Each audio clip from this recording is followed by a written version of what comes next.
All right, can you all see my screen now? Yep. All right. Well, thank you everyone for coming. I really appreciate the time. Thank you, Ravi, for the kind introduction. This is really a great event. As you'll hear, we work a lot with electricity networks, but I think just as important are those networks of people, and all the different perspectives and experiences and contributions towards, I think, the larger objective that we're all here for, which is solving the climate crisis. And so I think this meetup is actually a really good example of that.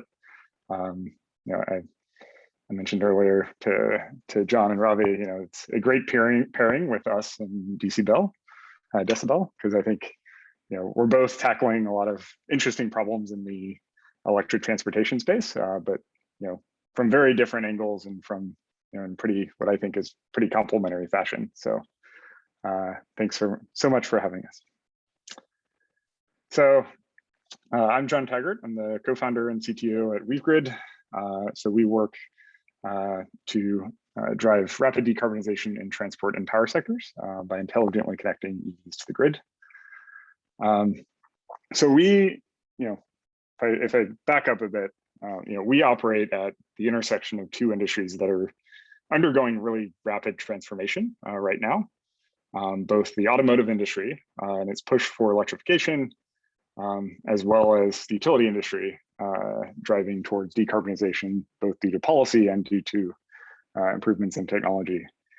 But parallel to this decarbonization, I think, is also another transformation that each of them are undergoing, which is digitalization. So both industries have essentially gotten a lot more data to work with on how their systems operate. Vehicles, as they become electric, are also becoming a lot more digital and computerized. There's a lot more data coming off of them via connections. On the utility side, we've had tons of investment in AMI and other sensor infrastructure across the system. And so I think one thing that we want to help them do as they decarbonize is also make better use of all these resources that they are building. So that's where we operate. Now, if you look at, I think all of you are probably familiar with everyone's favorite Sankey diagram. This is the world of energy today, at least in the US. We work primarily at the top and bottom with the electricity generation sector, about 37, 38 quads, transportation just shy of that at 28.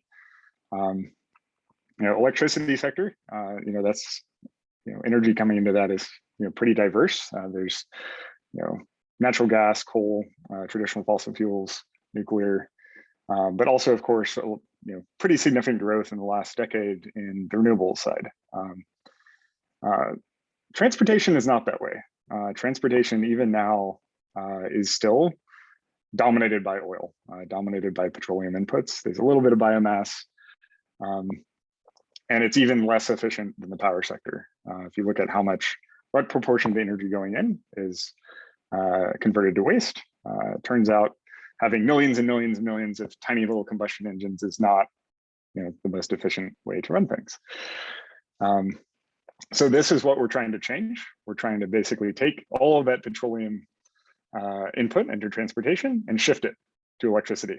And in the process, shift all the inputs to electricity from fossils to renewables. And in doing so, we have huge opportunity to move things forward. So, I recall pretty distinctly a couple of years ago when EIA, Energy Information Administration, put out this chart and blog post basically noting that we passed a milestone in the US where CO2 emissions from transportation were surpassing the electricity sector.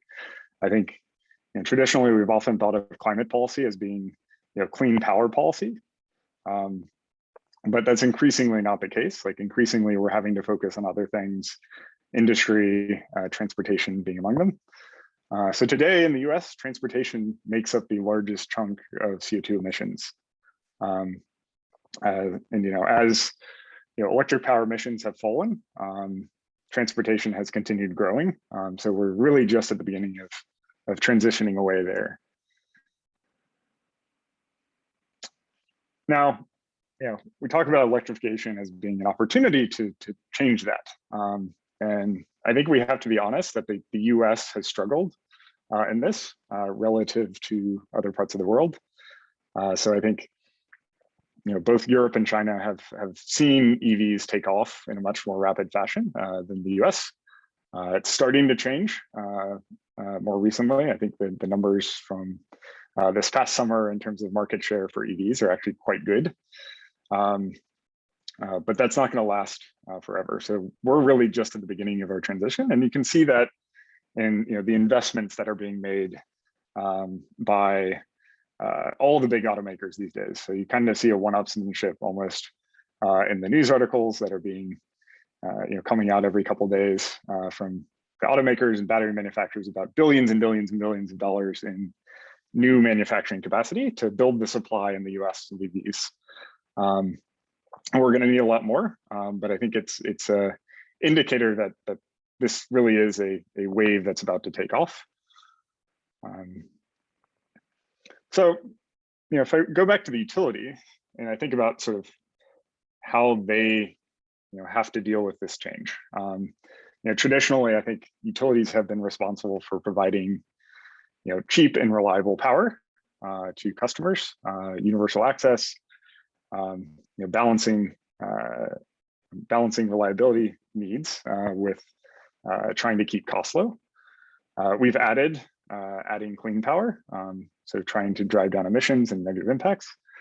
And really, electric vehicles are this whole new use case that is something they're having to deal with, and something that creates some unique challenges for them that they aren't necessarily prepared for, and will need to change the way they operate and the way they interact with people, their customers, partners, and others. And the reason for that is if you look at utility planning cycles, they're typically much slower than the exponential change that we're expecting to see in EVs. So utilities plan on a 5-year, 10-year planning horizon. But what we're seeing in EVs is this much more rapid takeoff. And so you start basically having a situation where your planning is no longer actually encompassing the changes that are coming onto the system and aren't able to react as quickly as they need to. And so as this adoption curve takes off, there's going to need to be some adaptation that takes place. So here, utilities, there's this double-edged sword. Like EVs are really the greatest load growth opportunity they've had for decades, probably the biggest since air conditioning. This huge revenue opportunity up and down the industry.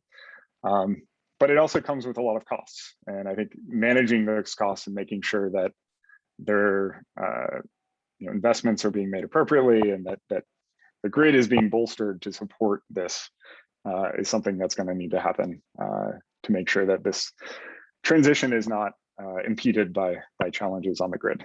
So yeah, so that's kind of where WeaveGrid comes in. And I wanted to back up for a second and just sort of give you a little taste of my journey and how I came to WeaveGrid. So I actually started back in policy as a policy undergrad back at Princeton. Worked a little bit at a wind power developer out of the UK and Europe. But after graduation, I went to DC and worked for a couple of years for essentially the dedicated consultant for the White House Office of Science and Technology Policy, working a lot of this smart grid, energy innovation, building energy efficiency topics. We started to really think about what is the grid of the future going to look like, and sort of how should policy be designed to support that. Decided I wanted to come back to grad school and dig into a lot more of the technical details. So I came back to Stanford first for a master's, and more recently for a PhD. And then during that time, also had the opportunity to work with Tesla part-time during the PhD. with the CTO there, JB. And I think it's a little bit of a scattershot set of experiences, jumping back and forth, partly in academia, partly in industry, partly in policy. But I think the looking back, each of those I think has been really important in sort of how I think about our company today, and how I've been led to this company, and how we're trying to solve these big problems that are global industries. We're trying to nudge in the right direction. So that's me. So as I was wrapping up my PhD, I got introduced to my friend and co-founder, Purv Bhargava, who was finishing his business degree out of Stanford as well. He was coming from a lot of the utility side, having worked at both in consulting at a utility, and then also at a energy software company called OPower that worked had a tremendous impact in the energy efficiency space by working with utilities. And so we put our heads together and started thinking about, what can we do as a couple guys out of grad school to really change the trajectory of this industry and have some impact. And we were fortunate enough to pull in some folks along the way. This slide is actually now about 6 months old. So we've got 14 people here on the slide. I think now we're surpassing 30 and on our way to more. But I think the really exciting thing has been we've been able to bring in fantastic folks from across both the energy space and the software space. So folks coming from energy leaders such as National Grid and STEM and Enel, Internoc, places like that.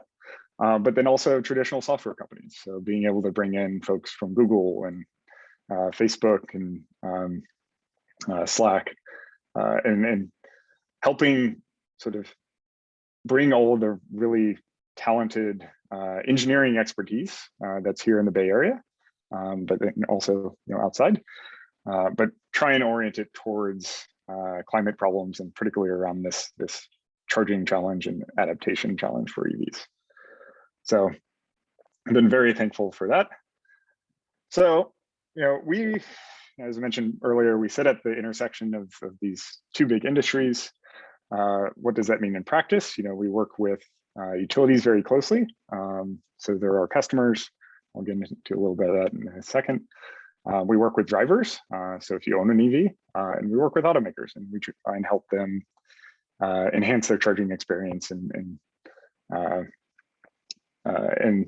I think part of working with each of these partners is really finding what are the things that they care about and what are the things that drive them, and how can we help them, either by bridging a data gap between different partners, or by approaching the problem or providing support in a way that they may not be able to do internally themselves. So that's where we're working. We've been very lucky with the sort of market traction we've gotten so far. So I think unlike a lot of early stage startups, we've had the opportunity to work with some of the largest utilities in the country. So we work with Exelon and a couple of their subsidiaries out on the East Coast. We also have a big project now with Xcel out in Colorado. And there's a number more that are sort of in the pipeline but haven't been announced.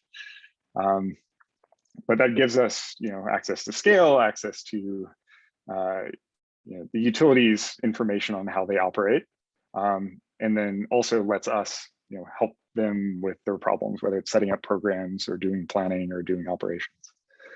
On the funding side, we have a great set of investors, both, traditional software VC, but also very climate oriented and sort of energy transition oriented across all of them.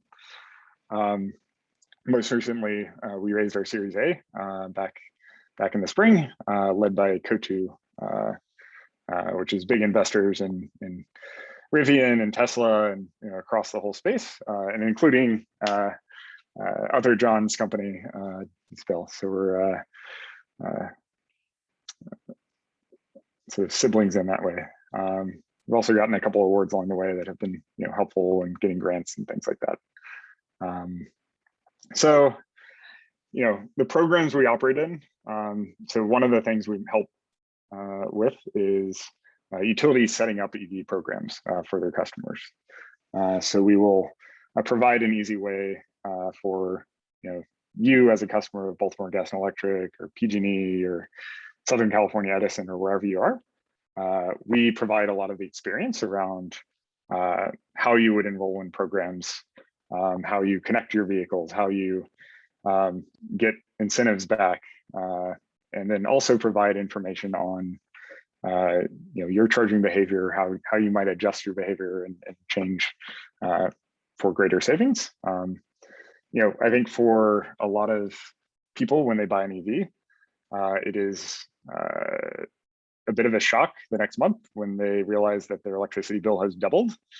And so it becomes a very important engagement point for those utility customers to say, hey, like this isn't something that's gone wrong. Look, actually, you're saving this much money. You're really benefiting a lot by that. And so there's a bit of customer education aspect involved there as well. But I think there's more sophisticated programs as well. So a program we just launched out in Excel in Colorado, we're actually actively managing charging of those vehicles, in particular for wind integration. So Colorado has a lot of excess wind during the middle of the night when there's fairly low load. What we have done is basically said, we'll work with you, Excel, to understand sort of what that's going to look like, but then go and do active scheduling with the vehicles to align line charging times with when those low emissions, low power cost times are throughout the night. And so that's one of the applications we're starting with, and looking forward to expanding that to many others as well.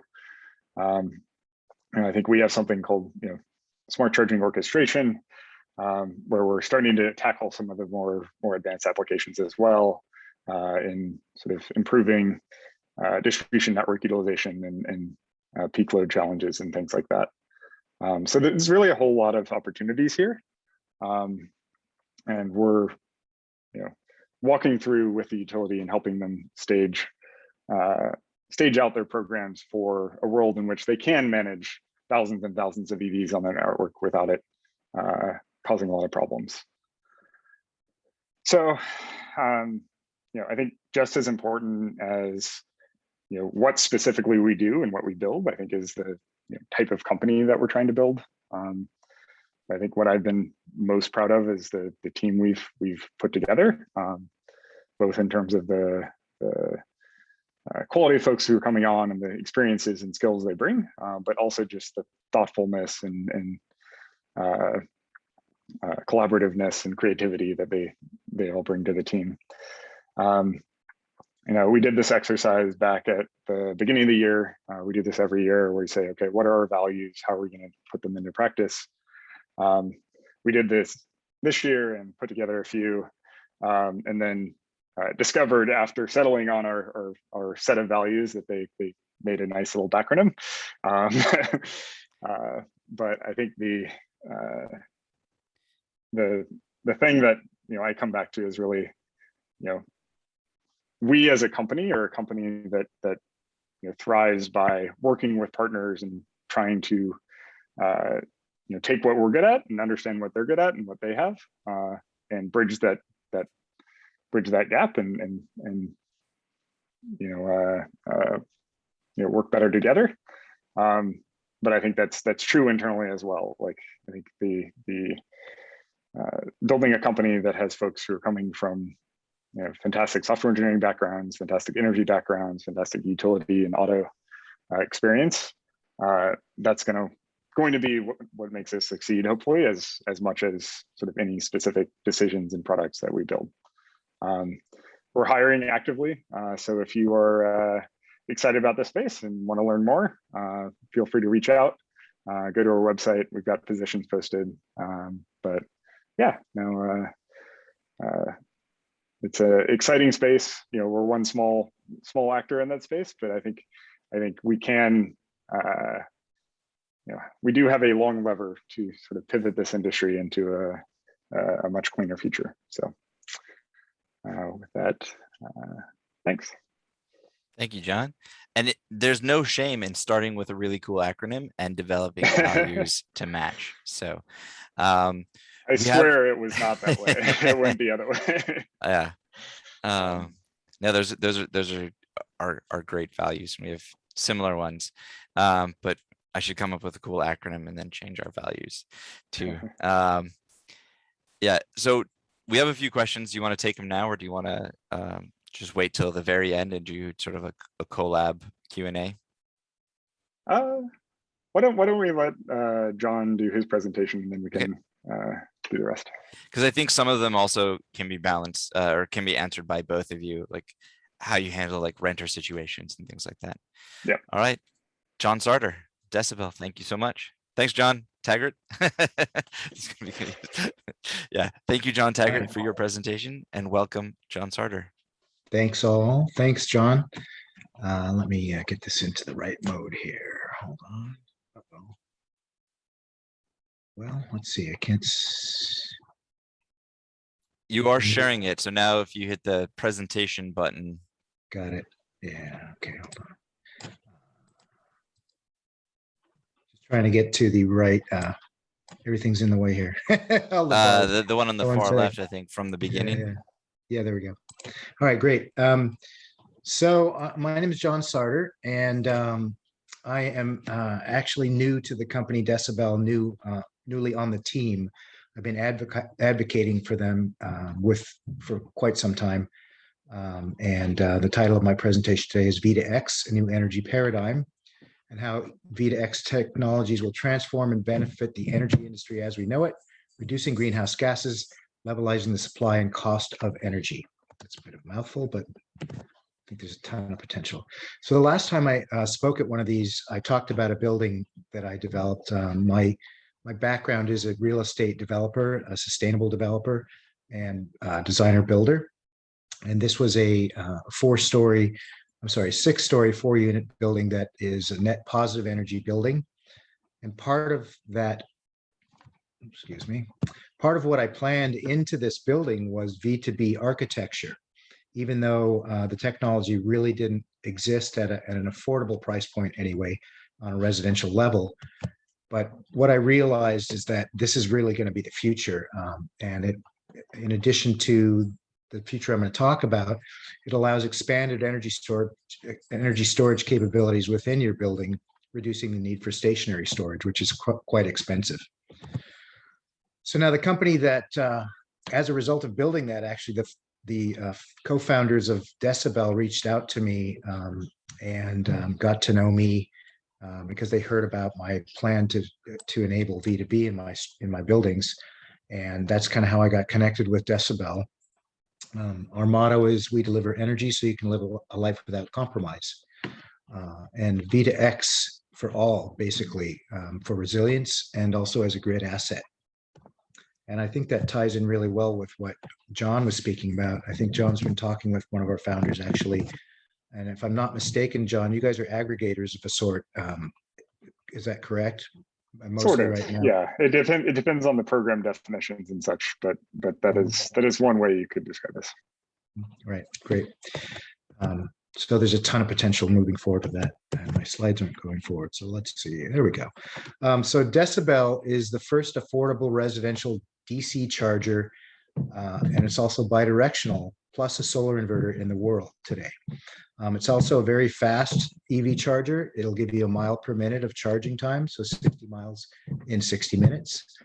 And it's also a really powerful 15 kilowatt solar inverter that helps you reduce the cost to get your home to net zero energy.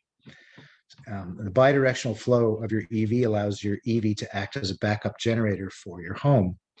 And then they also have built in a very elegant home energy management system they call Orchestrate, that takes care of your home energy and also helps minimize battery degradation in the vehicle. They have a really nice user interface that has different screens. This one kind of shows you can click on each of these to see what's happening with the weather, what you're saving. This is the energy hub that we'll show in a minute, what's happening with your cars, your home energy. And they've also found a way to gamify it. This next screen shows what's happening with each of your two vehicles. So it is a 2-port vehicle charger with one of those ports being bidirectional. It'll show you what your vehicle is charging at, where it's at in state of charge or export to your house as well. This will show the amount of money and CO2 that you're saving or making as a result of your export to your home or to the grid. It also has a weather predictive screen. So if there's a storm coming, it might recommend that you store extra energy instead of utilizing it so much in your home. And then a home screen that kind of shows everything that's happening all at once that I'll show on the next slide as well. And as I said, they've found a way to gamify it so you can actually compete against other users for energy savings. So this is the home screen shown on a laptop or a tablet version, and it shows what's happening with each of the two vehicles. This one right here is actually discharging to the home. This one is charging and is at 78% state of charge. It shows the amount of energy that your home is using and the total consumption between your vehicles and your home. And then it also has a screen down on the bottom that shows your solar energy, what it's producing, whether you're exporting to or taking from the grid, and the state of charge and operation of your stationary storage also, if you happen to have that. It also has machine learning, AI learning, so it'll kind of learn your energy patterns and help you make decisions to save either energy, money, or CO2. So one of the CCAs up in my area is Sonoma Clean Power, and they have some programs called Grid Savvy, where they're incentivizing grid-connected home appliances, such as heat pump water heaters and Ecobee thermostats, in order for them to utilize excess energy that's on the grid. And they're also giving away free EV chargers with an agreement to utilize those chargers for grid services. So that's really similar to what John was talking about, I believe. And then Sonoma Clean Power is also going to be showcasing their the decibel at their new Advanced Energy Center beginning this winter, as soon as it comes out and is UL approved. So this system, if it's incentivized and utilized by a CCA, can provide unmatched ancillary capability and unparalleled resilience for the consumer and the community in which it exists. And I'm going to go into how that would work here.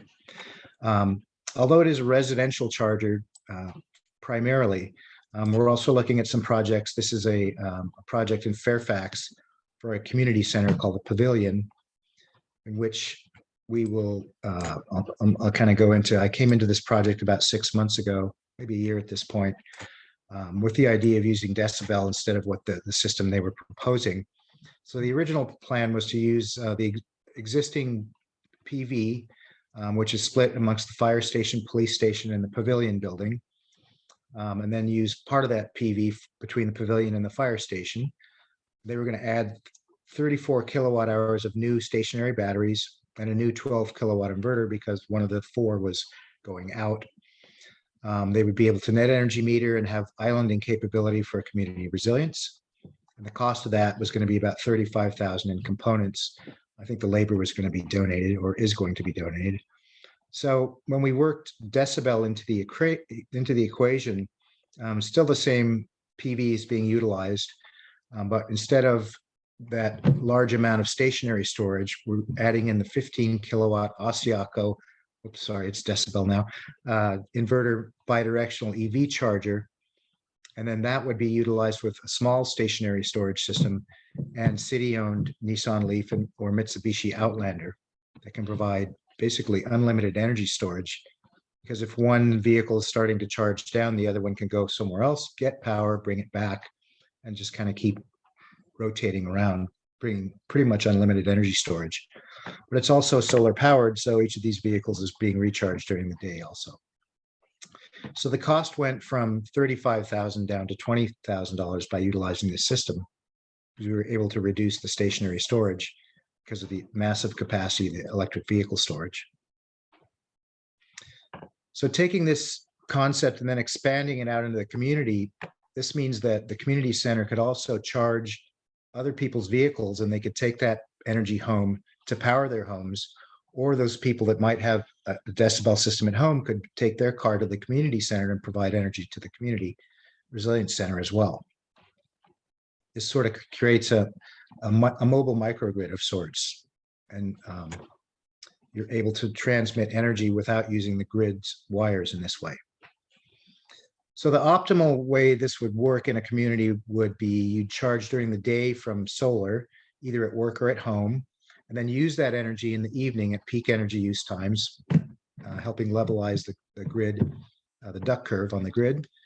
Then if you actually really need extra charging after, you can charge at night at very low rates at off-peak times. And then you can expand this system out as it goes forward, and it repeats for an infinitely expanding solar and storage capabilities as you go forward by adding more vehicles and more chargers. So this creates the resilience of massive energy storage reserves. You're able to share energy with those in need, and you can start to use your electric vehicles as a virtual power plant going forward. You can create microgrids without actually using the grid by using those vehicles to move energy. And you're actually adding a tremendous amount of value to owning an EV by having it as your renewable energy storage, your home energy system, a community energy system, providing grid and microgrid services. And you can also move that energy out of harm's way in an event such as a hurricane or a flood or wildfire. You can move it, bring it back afterwards, and use it for rebuilding. So we're kind of getting to the point where, what's better, wires or more non-wire alternatives and mobile storage? And it's an interesting concept going forward, and we're really at the beginning of this being able to be possible. So what I really like about decibel compared to others, because there are others getting into this space, is the interchangeability and the compatibility of the ecosystems that it enables. The CCS bidirectional protocol for bidirectional charging is coming soon. And that'll basically enable almost all electric vehicles to have that bidirectional capability. So that allows multiple EVs to work with multiple different decibel systems and enables the sharing of energy for resilience. And as I said, it also adds tremendous value to the ownership model of owning an EV by providing resilience and backup power for your home, revenue for ancillary services, and still transportation of people, goods, services, and now energy. It's also a tremendous opportunity for automakers to sell EVs and to become energy service companies. I don't know if any of you heard this, but recently Volkswagen announced they're going to become a power supplier. You're also probably familiar with the Ford Lightning F-150 that will be B2B enabled as well. So I'll talk a little bit about virtual power plants. I'm sure you all are probably aware of what that is, but it's basically an aggregation of battery systems and renewable energy resources from different places into one grid asset by an aggregator. Recently, Sunrun announced that they are working with some of the CCAs locally to provide discounted solar panels and battery storage systems for up to 6,000 households and businesses. And the systems will have two purposes: providing renewable backup power and also and allowing them to band together and aggregate, sell electricity to the grid. So they're talking about a capacity of up to about 20 megawatt hours of battery capacity. So when you look at the capacity of electric vehicles, let's just take the state's target here of 5 million zero electric vehicles by 2030. That 5 million vehicles at 60 kilowatt hours each, which is really a pretty conservative number, would equate to 300,000 megawatt hours. That's a huge amount of energy storage.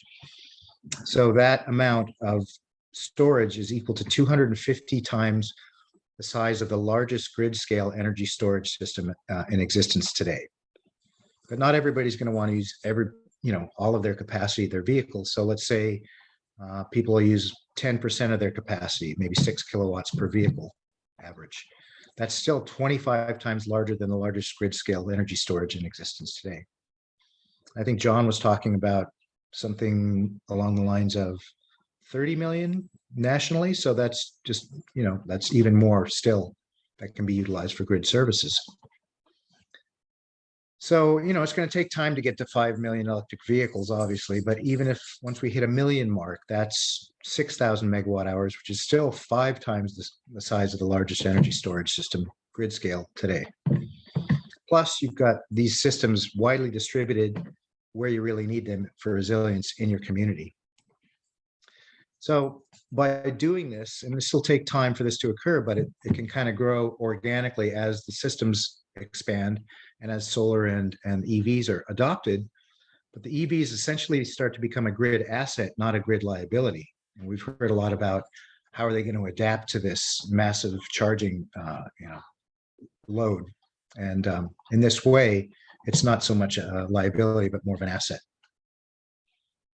So you've probably all seen these two slides. This is from Fifth Avenue in New York City in 1900, and there's only one motor vehicle here. And then a little bit more than 10 years later, there's only one horse and carriage. So what this really represents is a tremendous disruption to the industry and transformation that is about to start for resilience and energy independence, and also energy equity, because now everybody owns a piece of this energy system and they can benefit from it. It really represents power to the people, I like to say. So kind of throughout history, we've gone from stationary systems, or mostly stationary, to mobile. Which is better, a horse and carriage or an electric vehicle that gets you 0 to 60 in 3 seconds, or a landline versus a mobile phone, or a PC tower versus a mobile laptop, iPad. So in addition to advancing and mobility of these technologies, they're also starting to integrate and providing an evolution of technology. And now it's really time for energy to evolve as well. Thanks for your time.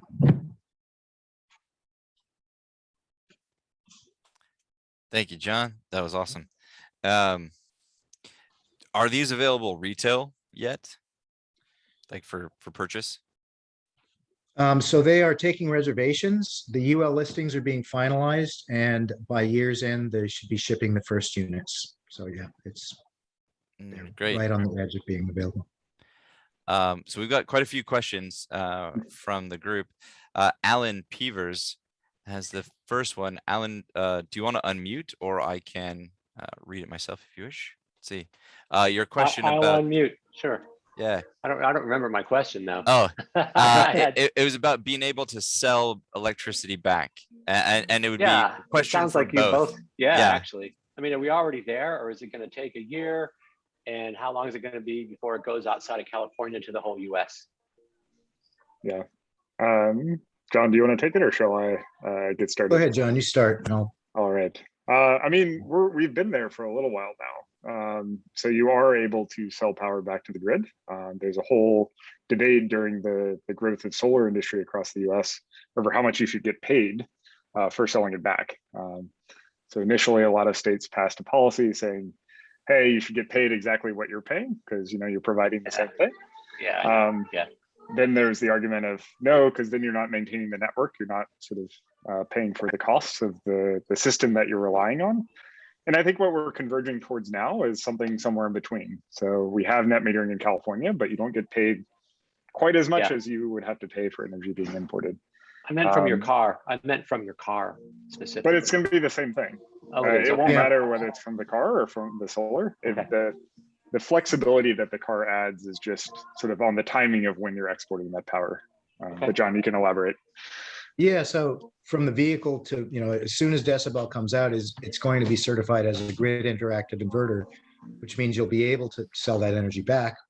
I mean, you still have to get it approved, but it's really not acting much different than a stationary battery because the inverter and bidirectional charger is in one location. It's essentially the same thing. It's just that it's a larger bank that you could sell back from. And then aggregators will help you, pool as an asset and develop these virtual power plants, as I was talking about. So exciting. I can't wait. So amazing. Yeah. All right. Our next question, Mark, can you shorten your question around Tony Seba's disruptive technology uptake? Yeah, okay. Basically, the idea I'm working with, and I'm in a battery and solar thin film and et cetera startup, which is planning to totally disrupt the technology with 2,300 watt-hour per kilogram batteries and 48% efficient solar thin film, at both at very competitive costs. So the idea here is cover the roof and solar canopy over the fleet, parking depot, parking yard or whatever, over driveways and parking places. Get enough electricity on site to meet your need, to meet all your energy needs almost all the time. And then, so instead of the utility owning that opportunity, the wealth opportunity, the on-site person owns the wealth opportunity so within a few years, you've financed it, you've paid it off. Now you're looking at having no more costs for maintaining a nice vehicle, because that goes away. No more cost for energy for that, no more cost for electricity for your home. And it's very disruptive of the utilities too. And so, they wind up simply becoming balancing agencies, or they wind up serving the CCAs, which are the balancing authorities. So are you able to adjust to that? Are you in favor of that sort of thing? So, I don't think we deal with sort of specifics of canopies and solar over parking lots, but I think the general idea of people having direct on-site generation versus procuring their power from utilities, I think the way the world is evolving is not one or the other. It's going to be a balance between the two. There will be some solar that people are producing on site, whether that's at their home or at a workplace. But there's also, I think, always going to be a need for a grid and a way for exactly that balancing that you described to occur between all the different people that are using power for all the different needs that they have, because it doesn't always match up well with the generation. I think storage adds a lot of flexibility to that.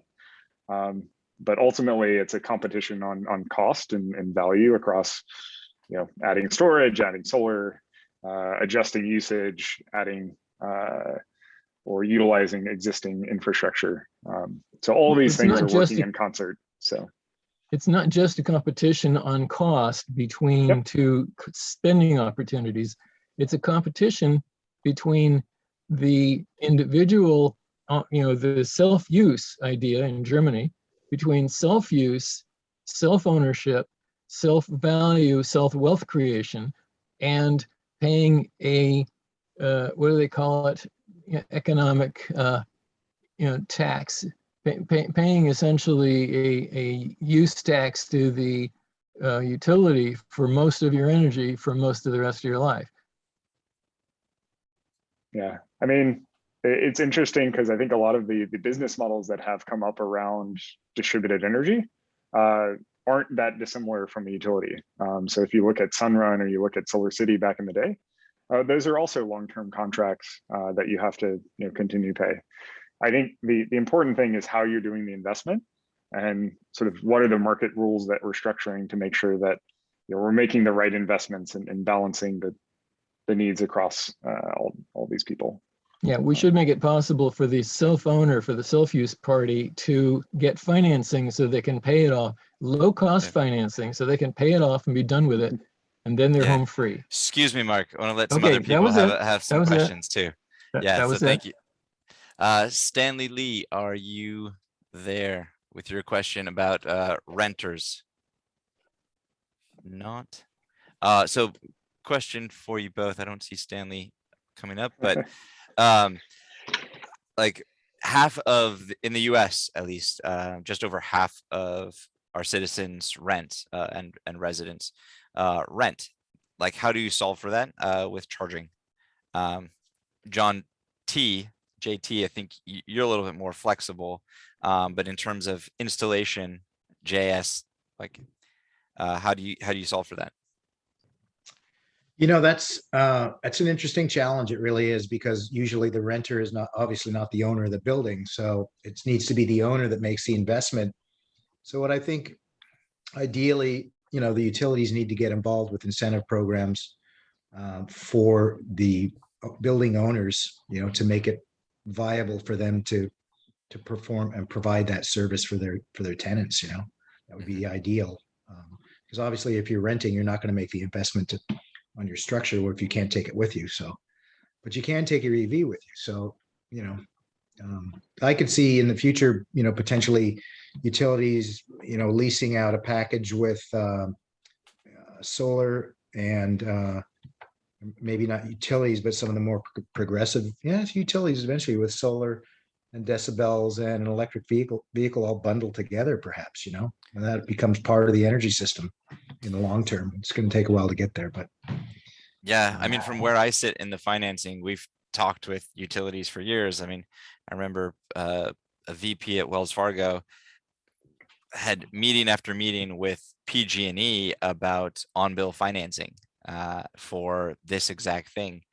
I mean, it's both two mega corporations, so it's just death by meeting. It's like, let's study this.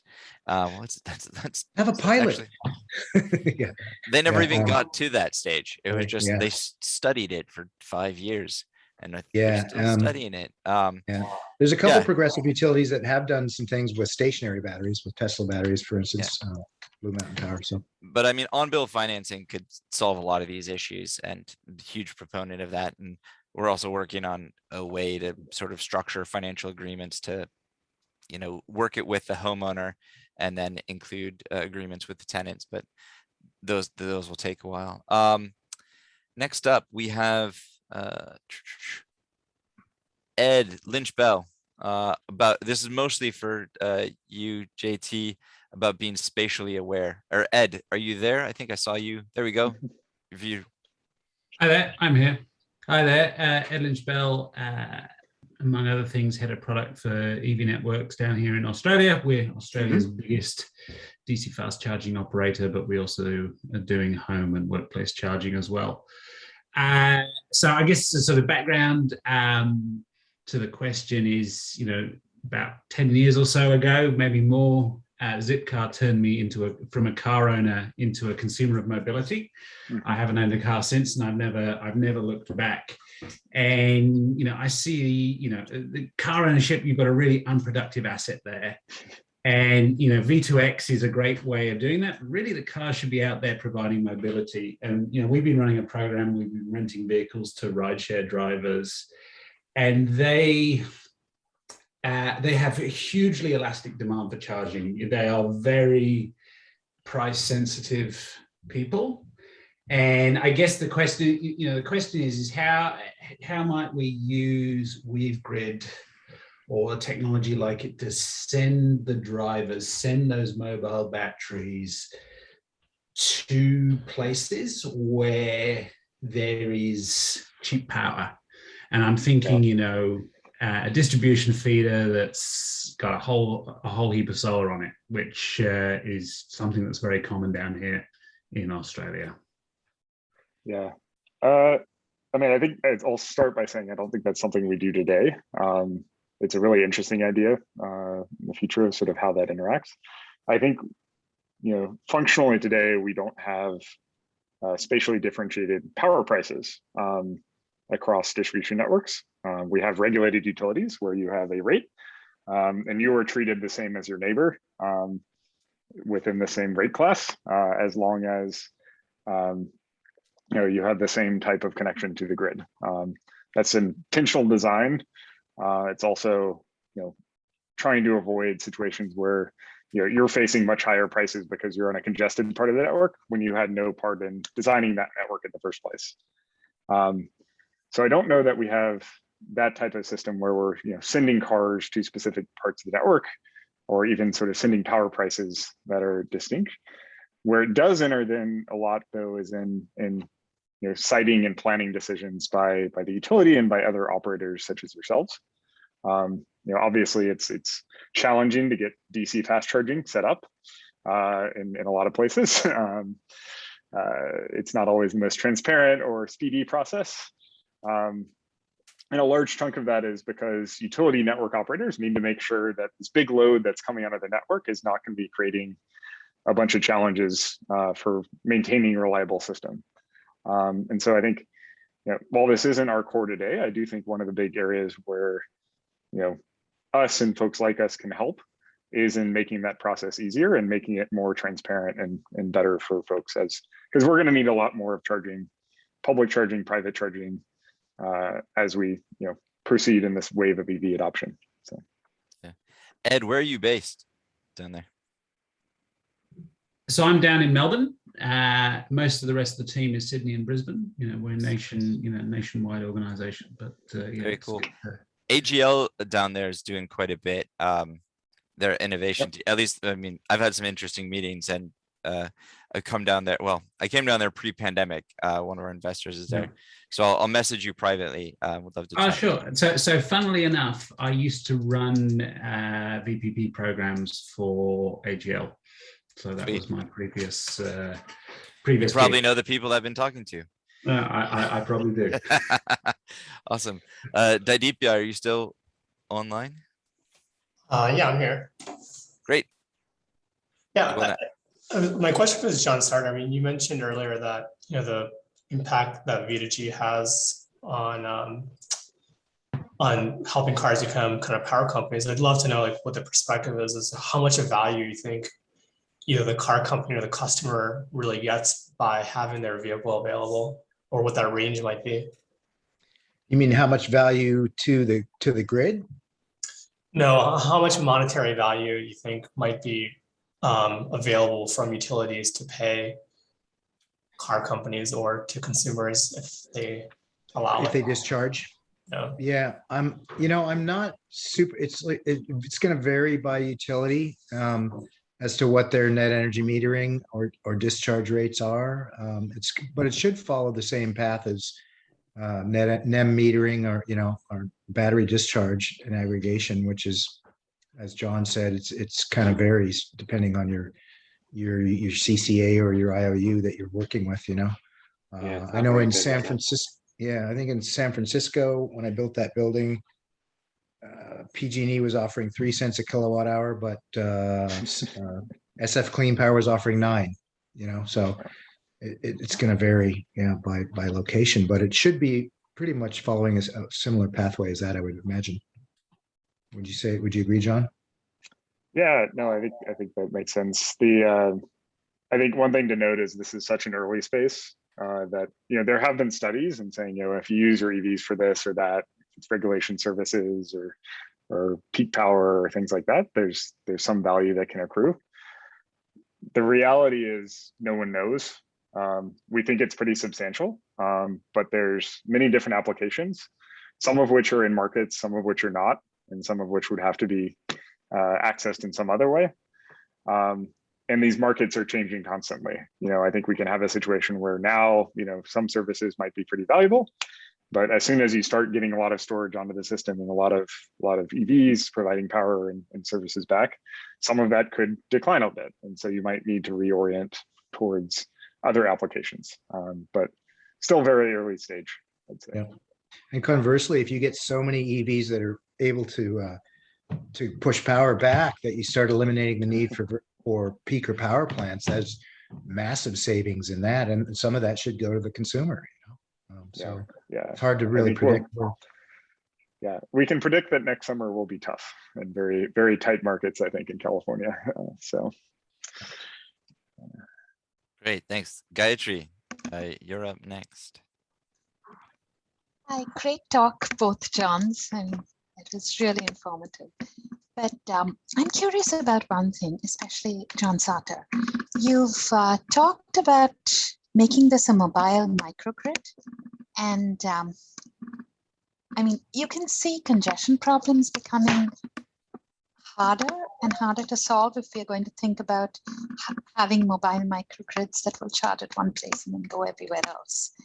So I'm wondering if that's something that either of you have thought about, or if you've thought about maybe equity issues that might come in with that. You're talking about which traffic congestion, and in terms of which communities will get access to EV vehicles and EV microgrids. So you can see disasters happening and then communities that are vulnerable not having access to this particular kind of microgrid. So Right. Well, in a perfect world, the communities that are vulnerable and need help would get the help from the people who have the EVs and can drive there and provide power. I think I can share that Decibel's also working on a V2H solution that is mobile, goes along with the car, so it doesn't have to be at the house. So that's a pretty interesting proposition. So will a Ford F-150, but obviously the cost of this technology is going to be difficult for people in challenged communities at first. My hopes would be that the people who can afford to do it on their own will, and those who can't, it'll be incentivized by the utility with an agreement to use that part of that battery for their grid services. Sort of, there's some pilot programs that are working that way, and like I said, up in Sonoma Clean Power, and I think some other CCAs in California, and some utilities as well. So,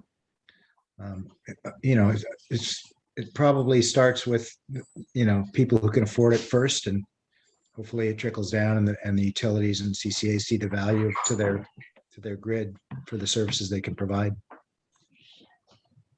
But as far as traffic congestion, I think in a disaster response, that could be challenging if you need power in one place and it's sort of unpredictable, as to how that would work. But to have the capability, I think, has value in and of itself. Great, thanks. Great, thanks, Gayatri.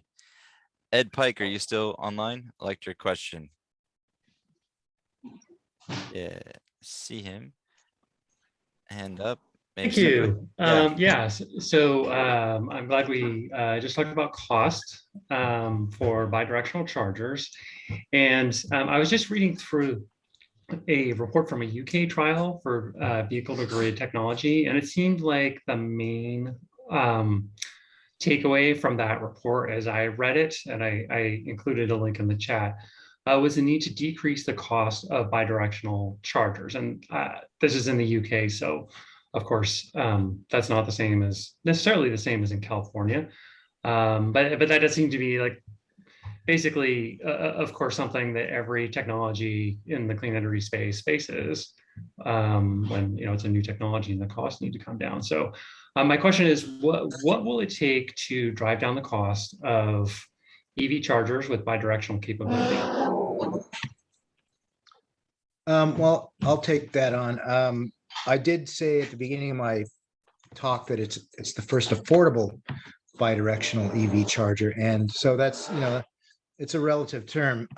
I think what makes this really affordable is when you build a home in California, it has to have solar on the roof, so you need an inverter, and the Decibel has an inverter built into it, so you're getting the solar inverter and the bidirectional charging capability for about the same cost as a comparable solar inverter of the same capacity. And right now it's a pretty big inverter. It's 15 kilowatts. That's more than most people need. But some future product coming out in the next year or two will be about half of that size and half of that cost. And the initial cost is $5,000 for a unit. It gets up to around $7,000 if you want to have the blackout power capability. But that's about the same cost as a comparable solar inverter of that size, a 15 kilowatt inverter. So, it's Decibel decided to do this as a combination product for an all-in-one device that really helps save installation time as well and installation costs. But so that's where the price point is now. I don't know. I do know that there's other companies coming out with a bidirectional charger only that I believe is going to be around $4,000. So, it's a relative thing. What is affordable, and what value does it provide to your home and your resilience? What's the value of resilience to you as an individual, et cetera?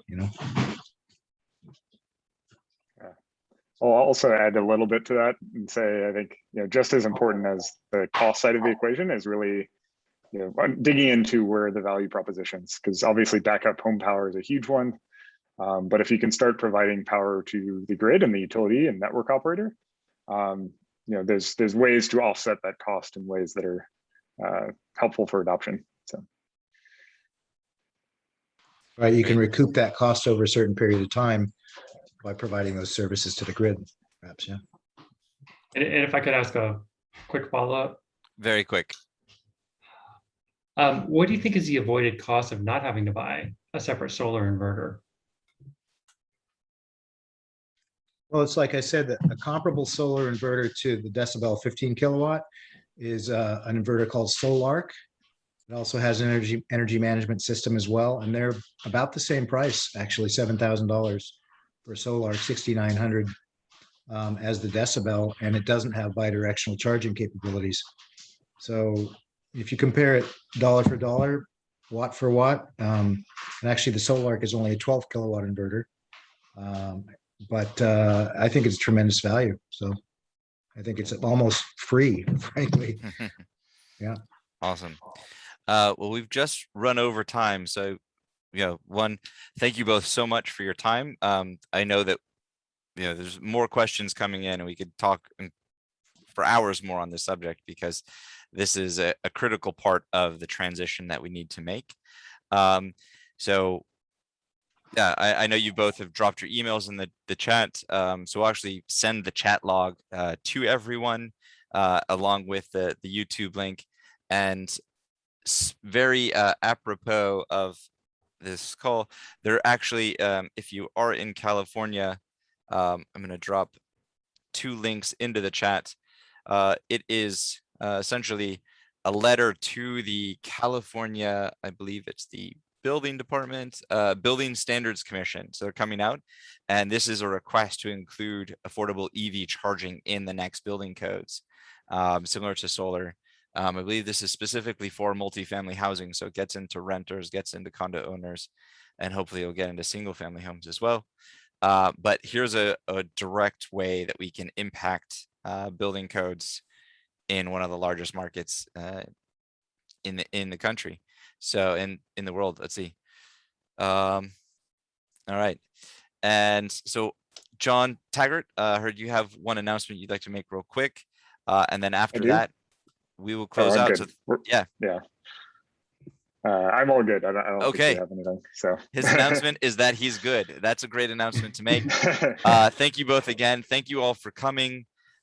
Please feel free to reach out with any questions, both of the Johns, to me, to Hitesh or David. If you have ideas for talks, please let us know, and you'll get an announcement soon, hopefully, on our multi-day storage talk in November. Thanks again, everybody. Have a great night, and yay, rain. Thanks, everyone. Thanks, everyone. Bye.